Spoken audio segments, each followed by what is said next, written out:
مہلت زندگی کا عجیب واقعہ۔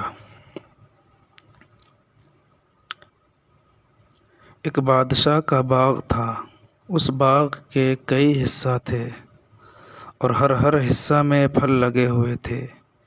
چنانچہ بادشاہ نے ایک آدمی کو بھیجا کہ اس باغ سے پھل توڑ کر لاؤ۔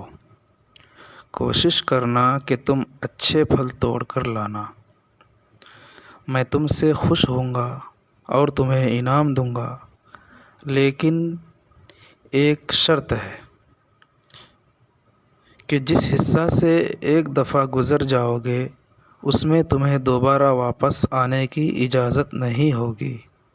چنانچہ اس آدمی نے ٹوکری ہاتھ میں لی اور باغ میں داخل ہوا۔ اس نے دیکھا کہ پہلے حصہ میں بہت اچھے پھل لگے ہوئے تھے۔ دل میں آیا کہ یہاں سے پھل توڑ لوں، پھر سوچا کہ اگلے حصے میں دیکھ لیتا ہوں۔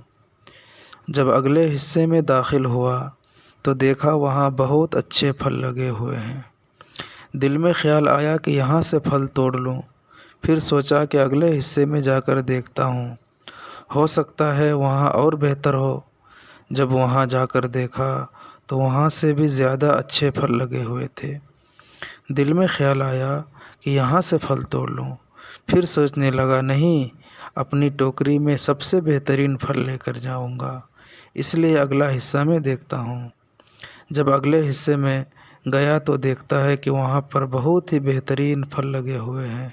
دل میں خیال آیا کہ یہاں سے پھل توڑ لوں، پھر سوچا اگلے حصہ سے توڑ لوں گا۔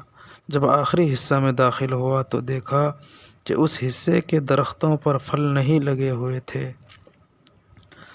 اب کیا کرنا تھا؟ اب وہاں کھڑے ہو کر رونا شروع کر دیا کہ کاش مجھے پتہ ہوتا تو میں پہلے حصوں سے پھل توڑ لیتا، آج میری ٹوکری خالی تو نہ ہوتی۔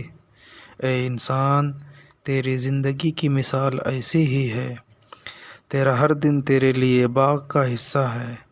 تو اس میں پھلوں کو توڑ سکتا ہے، یعنی نیکی کما سکتا ہے، لیکن انسان یہی سوچتا ہے کہ میں آج نہیں کل نیکی کروں گا، اور یہی آج کل کرتے کرتے بالآخر انسان کو موت آ جاتی ہے۔ پھر اسے اتنی مہلت بھی نہیں ملتی کہ اپنے گھر والوں کو وصیت کر سکے۔ اذا جاء اجلهم فلا يستأخرون ساعة ولا يستقدمون۔ موت آ جاتی ہے تو نہ ایک لمحہ آگے نہ ایک لمحہ پیچھے ہوتی ہے، بس انسان کو اپنے وقت پر جانا ہوتا ہے۔ اگر پانی کا پیالہ ہاتھ میں ہو تو اتنی بھی توفیق نہیں ہوتی ہے کہ وہ پانی کا پیالہ پی لے، حتیٰ کہ آدھا سانس اندر ہوتا ہے اور آدھا باہر، اور وہیں اس کی روح کو قبض کر لیا جاتا ہے۔ اس لیے میرے دوستو، جو کچھ بھی کرنا ہے آج اور ابھی سے کرو، کال کرے سو آج کر،